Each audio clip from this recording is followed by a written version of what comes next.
Assalamualaikum warahmatullahi wabarakatuh. Nah, ini konsep-konsep dasar dalam psikologi yang humanistik. Nanti kalian akan banyak ketemu istilah-istilah ini. Yang pertama, ya tadi ini kan salah satu manifestasi dari potensi manusia yang positif tadi. Yang pertama, pendekatan humanisme pada manusia itu meyakini adanya free will. Free will itu kebebasan manusia untuk memilih, menentukan tindakan, memilih nasibnya, memilih apa yang harus dilakukan dan apa yang jangan dilakukan. Itu dirimu. Beda dengan Kemarin itu kan kita kayak mesin yang disetir oleh bawah sadar, dikendalikan oleh lingkungan. Kalau ada orang ngomong, alah hidupmu itu kan ditentukan oleh dunia sosialmu. Kalau versinya humanisme ini ndak 100% begitu. Dunia sosial mungkin mempengaruhimu, tapi keputusan kamu ikut dunia sosial atau tidak itu ada di tanganmu. Jadi dia percaya kebebasan manusia. Malah kamu jadi muslim itu kan karena ikut kakek nenekmu, ayah ibumu toh, sehingga akhirnya kamu tertarik jadi muslim. Enggak. Katanya ini ketika akalmu lengkap, hidupmu sudah mandiri, otonom, sebenarnya kamu bisa memutuskan masih tetap muslim apa enggak muslim. Hakikatnya kamu itu bebas. Kenapa kamu masih muslim? Ya mungkin pilihanmu dengan pertimbangan-pertimbanganmu sendiri sekarang. Tidak serta-merta karena ikut ayah ibu. Kalau dulu memang manut karena akalmu belum lengkap. Sekarang akalmu sudah lengkap kan? Lah kok kamu masih muslim? Pasti kamu sudah punya pertimbangan-pertimbangan sehingga kamu memutuskan masih muslim. Ya mboh, kamu sendiri yang ngerti. Meskipun kamu tidak pernah mikir sebenarnya kan, tapi ketika kamu memutuskan, itu pasti kamu punya alasan. Jadi hakikatnya kita itu free will, bebas. Ini dasar pendekatan humanistik. Yang kedua, ada namanya self-image. Self-image itu konsep diri. Kamu melihat dirimu sendiri itu seperti apa sih? Itu self-image. Setiap orang punya ini. Saya itu orangnya pendiam loh Pak, tidak terlalu banyak omong. Itu self-image, kamu merasa dirimu seperti itu. Meskipun mungkin temenmu, alah gak banyak omong apa, dipancing sebentar juga tidak berhenti jawabnya misalnya. Tapi kan kamu merasa self-image-mu itu, saya ini hitungannya termasuk anak soleh loh Pak, dibandingkan yang lain misalnya. Saya ini lebih intelek Pak daripada teman-teman, lebih punya kelebihan. Itu self-image. Kesanmu tentang dirimu sendiri itu self-image. Kesadaranmu tentang dirimu, nanti di belakang ada teorinya. Setiap orang pasti punya. Ya paling tidak kalau kamu ditanya orang, kamu itu orang yang seperti apa sih? Nah, itu kan terus kamu jawab, itulah self-image. Saya itu orangnya sabar kok Pak. Saya itu orangnya telaten kok Pak. Saya itu ndak apa-apa kok Pak kalau dibohongi asalkan menguntungkan misalnya. Itu self-image.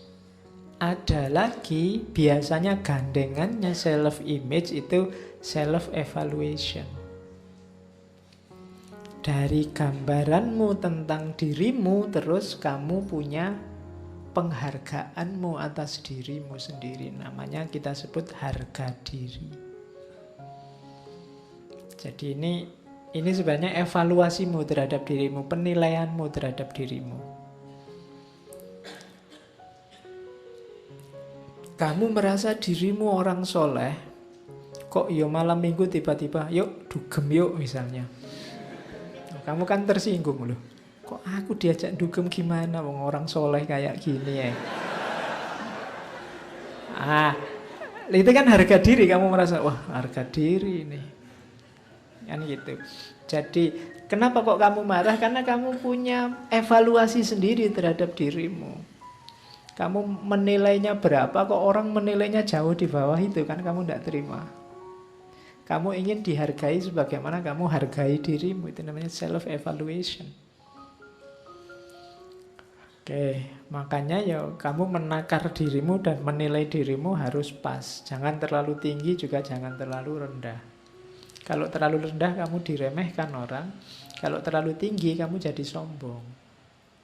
Keduvuran. Kan tidak enak menghadapi orang yang harganya terlalu mahal. Diajak ngomong itu tersinggung, diajak ini marah, diajak itu marah. Dia harus spesial terus. Itu biasanya orang menakar dirinya terlalu tinggi. Tidak enak diajak bergaul, tapi juga jangan terlalu murah. Kalau terlalu murah juga kamu tidak punya harga, nanti diremehkan orang. Tidak punya nilai. Kalau kamu tidak punya nilai, kamu tidak bisa free will. Nanti kamu direndahkan orang, keputusan-keputusanmu diremehkan.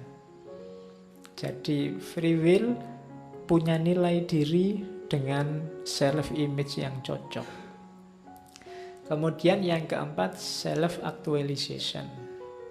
Konsep psikologi humanistik menghargai aktualisasi diri. Tadi kan saya bilang diri kita ini banyak potensi-potensi luar biasa. Maka aktivitas kemanusiaan yang mulia adalah apa? Aktualisasi diri. Wujudkan potensi yang luar biasa tadi. Tampilkan bahwa dirimu manusia itu mulia. Kamu tadi menghargai dirimu juga tinggi dan mulia. Citra dirimu juga mulia, maka wujudkan potensi-potensi kemuliaan itu namanya aktualisasi diri. Nanti Maslow punya banyak teori tentang aktualisasi diri. Kemudian yang terakhir, dasar psikologi humanistik adalah frame of reference. Frame of reference itu menyikapi orang lain secara empatik sebagaimana dia menyikapi dirinya. Ini kadang-kadang kan kalian pakai adagio misalnya, kalau tidak mau dicubit ya jangan nyubit. Itu frame of reference. Ukurannya dirimu. Apa yang kalau kamu digituin tidak enak, jangan menggituin orang lain. Apa bahasa Indonesia ini menggituin itu? Kalau ya wis kamu ngerti karepnya ya.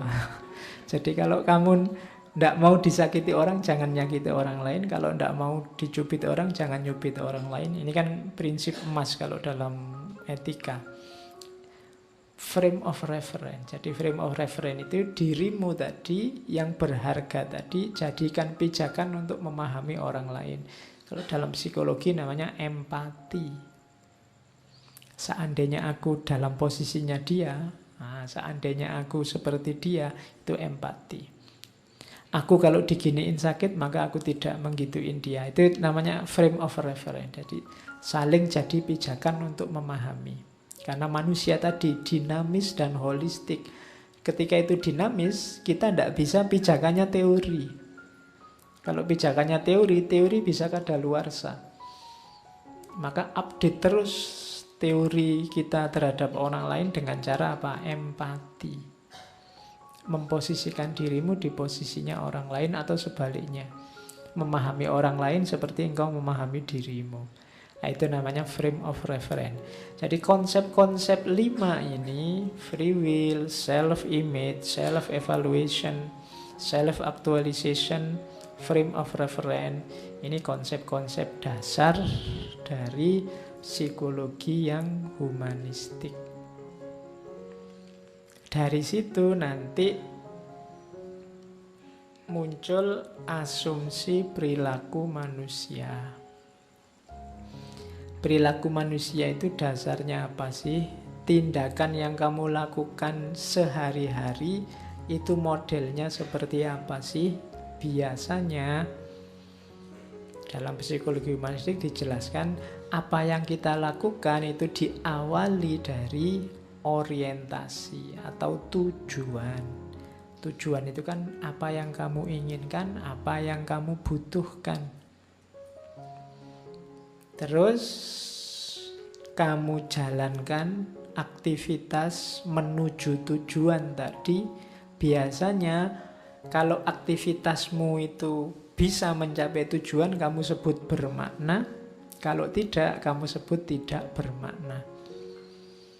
Kamu ingin pinter filsafat, maka kamu baca buku filsafat, kuliah filsafat, ngaji filsafat.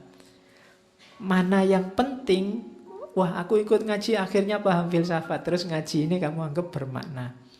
Aku kuliah bertahun-tahun Pak, enggak paham-paham filsafat. Kuliah terus enggak kamu anggap terlalu bermakna. Aku nyari ijazah Pak, tapi ngaji ini kan enggak ada ijazahnya Pak. Ngaji ini enggak terlalu bermakna. Sementara kuliah ada ijazahnya. Oh, kuliah itu bermakna. Jadi tujuanmu kemana? Kemudian yang bisa sukses membawa ke tujuan itu tadi tindakan-tindakan yang bermakna. Biasanya terus kalau sukses yang lahir apa? Kepuasan, kelegaan. Jadi tujuan, makna, kepuasan. Oke. Nah, katanya Maslow nanti, kenapa kok manusia itu kan tadi sudah punya tujuan, sudah melakukan aktivitas bermakna, sudah puas. Kok masih ada tujuan yang lain? Kok tidak pernah berhenti dia? Harusnya sudah puas kan sudah. Tapi dalam psikologi humanistik, kepuasan itu bukan final. Karena kepuasan itu yang tadi harusnya titik akhir, pada akhirnya jadi titik awal. Kamu kuliah ngejar-ngejar dapat ijazah. Begitu ijazah kamu dapat, kamu kan puas. Tapi kepuasanmu dapat ijazah, ini titik awal untuk apa targetmu selanjutnya dengan kamu sekarang pegang ijazah. Kan itu. Jadi hasilmu sekarang itu jadi dasar kamu menarget ke depan. Tadi kamu kan belajar filsafat, ingin ngerti filsafat. Begitu paham filsafat, kamu kan lega. Alhamdulillah paham saya sekarang Pak. Kalau manusia kan nggak selesai di situ. Setelah kamu paham, kepahamanmu ini kan jadi modal. Selanjutnya kamu mancang target. Selanjutnya saya ngincer jadi dosen Pak, misalnya. Atau ngelamar PNS Pak, dengan bekal ngerti filsafat ini. Loh, iya kan. Kalau diterima. Oke, ya. Jadi kalau dosen filsafat banyak loh formasinya. Yang tidak ada itu filosof. Tidak ada, dicari filosof ngono ndak ono. Kamu nyari iklan di mana-mana ndak ada. Kalau dosen filsafat masih ada. Jadi targetmu apa? Kamu tuju, berhasil, kamu puas, tapi terus kamu bikin target baru. Ini perilaku manusia itu selalu begini. Jadi coba dicek ya, kita sekarang mengurai aktivitas kita sehari-hari selama ini. Itu yang kenapa kamu gelisah terus, kenapa kamu sumpek terus dalam hidup. Mungkin kamu kesulitan mengurai ini. Kan banyak orang kritik, alah seneng-seneng setelah lulus wisuda sumpek lagi loh. Loh memang fitrahnya manusia begitu. Bukan berarti wisuda itu tidak berarti. Wisuda itu berarti. Tapi kan setelah wisuda kamu punya target baru. Dulu memang targetmu wisuda, sekarang enggak, targetmu beda lagi. Meskipun kamu enggak wisuda juga, kan kamu target juga untuk hal yang lain. Gara-gara kamu enggak wisuda tadi. Jadi manusia itu karakternya seperti ini. Gitu loh. Kalau pakai gambar mungkin gini. Ada need, ada drive, ada goal. Goal itu nanti melahirkan need yang baru. Terus ada drive lagi, ada goal. Drive itu dorongan, kadang diterjemahkan jadi motivasi, pendorong. Ada kebutuhan, ada yang mendorong tindakan, akhirnya tujuannya kena. Setelah tujuan kena, kamu butuh lagi yang lain dengan modal yang kamu capai sebelumnya. Ini Teori ini bisa kamu gandeng tadi saya bilang dengan Ki Ageng Suryo Mentaram. Ketika dia ngomong, ya hidup ini ya berputar seperti itu. Keinginan itu kadang mulur, kadang mungkret. Jadi mulur itu kalau targetmu kena, kamu tidak selesai di situ. Kamu keinginanmu pasti mulur, nambah lagi keinginan yang lain. Tapi kalau tidak kena, ya tidak apa-apa, keinginanmu mungkret. Mungkret itu apa ya bahasa Indonesia ini? Menyusut. Kalau kena, mengembang. Nah, mulur dan mungkret itu menyusut dan mengembang. Tapi menyusut ini bukan berarti nyerah. Kenapa? Karena kamu akan target lagi. Gitu loh. Ketika kamu target lagi, mulur lagi. Jadi hidupmu itu sebenarnya terminal-terminal dari keinginanmu yang terpenuhi atau tidak. Ketika terpenuhi, kamu nambah lagi keinginan yang baru.